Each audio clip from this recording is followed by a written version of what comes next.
Existe um instinto natural no Moar em que ele conseguiu fazer uma adaptação, porque ele é um animal mais resistente e de menos velocidade, então ele conseguiu se adaptar a se defender de perto. Então, ele sempre tenta fugir, claro, né? Agora, vamos dizer, você amarrou, você pegou o seu Moar e amarrou aqui, ó. Você amarrou ele num palanque aqui. O que que ele vai fazer? Se você tiver desse lado aqui, ó, ele vem pra cima aqui, ó, para poder te espremer e vai te dar coisa. Isso é o instinto natural dele. Agora, o que que eu preciso? A primeira estratégia, eu preciso entender isso. Eu preciso entender o mundo dele. Pra que que eu preciso entender o mundo dele? Porque entendendo o mundo dele, eu consigo me preparar melhor. Eu consigo criar uma estratégia para poder, no mínimo, não se machucar e nem permitir com que meu animal se machuque. Porque veja bem, eu aposto que você já viu, né? Aquele vídeo que o rapaz amarra acho que é um cavalo. Ele amarra aqui, ó.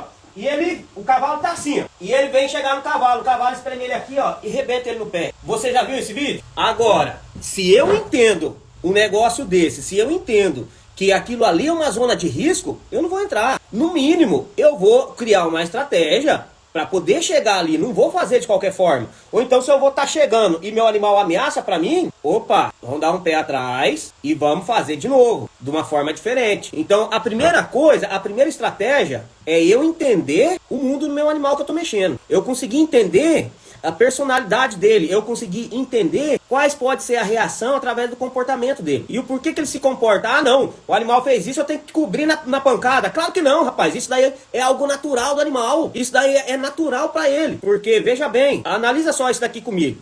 Eu quero que você ouve, você consiga imaginar essa situação. Você tá andando, tá?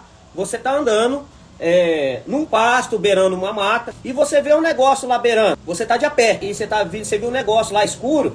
Uai, isso parece uma onça? Consegue imaginar na sua mente? Ouve com atenção. Você tá andando e você vê um negócio ali, ó, parece que uma onça, só que você não corre, você continua andando. Rapaz, parece que é uma onça mesmo. E daí ela tá armada pra pular em você. Daí, de repente, porque você sabe que a onça é que nem gato, ela pula de longe. Daí, puf, ela pula em cima de você porque você não correu, você tá ali prestando atenção, querendo entender se realmente é uma onça. Aí ela pulou em você, te pegou. Ah, rapaz, aí ela tá agarrada em você, realmente é uma onça. Então, é assim que acontece? Não, não é assim que acontece. Se eu vejo, opa, aquilo lá parece uma onça, por quê?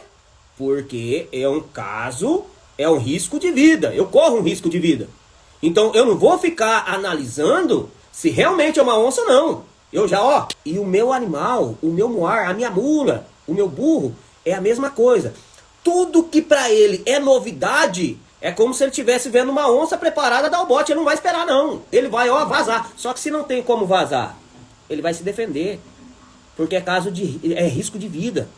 Ele sabe que é uma presa. Então isso é a primeira coisa que a gente tem que entender, que esse é o mundo dele. Essa defesa é natural. Então, no mínimo, é isso que a gente tem que entender. A gente tem que entender pra quê? Porque dessa forma, a gente não adianta a gente bater no animal depois, porque tem coisas que é natural. Então a primeira coisa, pra gente se basear a doma, a gente tem que entender o mundo, a forma que ele pensa. Conseguir perceber a visão dele. Por quê? Com a visão que o animal tem, cara, se eu tivesse no lugar dele, eu teria feito a mesma opção. Isso é imutável. Então, essa é a primeira coisa que a gente precisa fazer. Segundo, quem aqui assiste TikTok? Eu acho que todos aqui assistem TikTok, né? Outro dia eu tava no TikTok, eu tava vendo aquele cara, um rapaz moreno, ele tá meio cabeludo. Eu chamo ele de novo gênio do boxe. Ele tem um estilo, ele é bem descontraído. Ben Tucker, acho que é uma coisa assim. Os caras bate nele assim, vai dar um murro nele, ele se desvia, sai assim, e daí faz gracinha e tal. Quem aqui já assistiu vídeo desse cara do boxe? Que os caras ele desvia de um jeito e faz assim, e desvia do outro. Ele parece estar na Matrix, pô, quando ele tá lá dentro lá dentro do ringue. O cara parece que tá na Matrix, igual os caras da Matrix, entendeu? Desviando do soco. Tem um pessoal que estão chamando ele de novo gênio do boxe. E o homem tá ganhando mesmo nas partes de luta. E ganhando as partes por nocaute. Por quê? Porque ele tem a habilidade de se esquivar. Então, de no mínimo, não permitir que o adversário acerte ele. Na maioria das vezes não acerta. E ele tira sarro dos caras. Entendeu? O cara pinta o 7. É exatamente isso. É a segunda estratégia para você ter um animal que não seja coiceiro.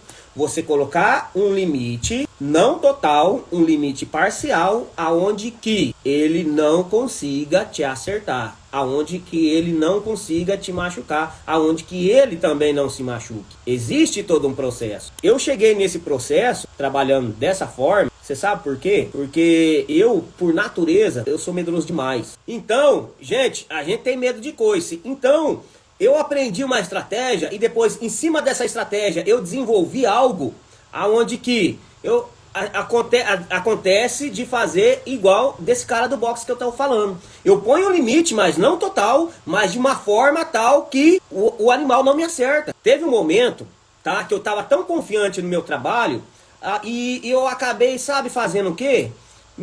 A confiança chegou a me atrapalhar. Você sabe por quê? Isso daqui, ó, que eu tenho aqui bem entre os olhos, isso daqui eu tomei um coice que abriu daqui a aqui, ó. Por quê? Porque em certo momento eu não coloquei, não fiz da forma correta o que eu ensino hoje. E o que aconteceu? Eu tomei um coice. Então, o medo, às vezes, ele é muito bom. Por quê? Quando adolescente, eu sempre tive medo, certo? Aí com o trabalho que eu aprendi a fazer, a confiança exagerada, daí por não usar a estratégia da forma correta, eu acabei tomando um coice de novo. E aí, opa, um passo atrás, né, amigo? Tá errado. Se eu não tô tendo um bom resultado, alguma coisa eu tô fazendo de errado. Algo de errado não está certo. A segunda estratégia, você colocar um limite não total, porque o animal ele precisa da movimentação. Inclusive a movimentação, isso faz parte tão natural que assim como a matriarca, a égua mais velha, ela corrige os potros. O castigo deles é movimentação. Então eu preciso colocar um limite, mas ainda assim eu ter movimentação para que realmente venha funcionar com uma boa efetividade, realmente eu consiga gravar na mente do meu animal, porque você sabe que a doma é isso, a doma é psicológica, você ganha a mente e o resto vem junto. E a terceira estratégia, então vamos dizer que aqui tem um animal amarrado, ele tenta dar coice em mim, ele não consegue, só que eu vou nele e toco. Aí, ele tenta dar coice em mim novamente, eu vou nele e toco ele. Ele tenta dar coice em mim novamente, eu vou nele e toco ele. Com a repetição desse processo, ele fica assim, cara, eu não consigo se defender desse cara, eu não consigo evitar o toque dele. Então, eu já não vou reagir, eu vou aceitar, já que eu não consigo se defender mesmo. Aí, nesse momento, eu chamo que eu criei o bloqueio. Através do quê? Do contato, da repetição. Quando eu for nele, que eu for tocar a virilha dele, você sabe o que meu animal vai fazer? Ele não vai tirar o pé do lugar. Ele também não vai ficar estátua, não. Porque é um animal, é um ser vivo. Ele tem suas vontades. E a vontade dele é vazar logo dali. E acabar logo aquilo ali, você soltar ele pastar. Isso não muda. Só que com a repetição do contato, dali a pouco ele vai só fazer assim, ó, com a perna. Não vai mais ter a intenção de ficar coice.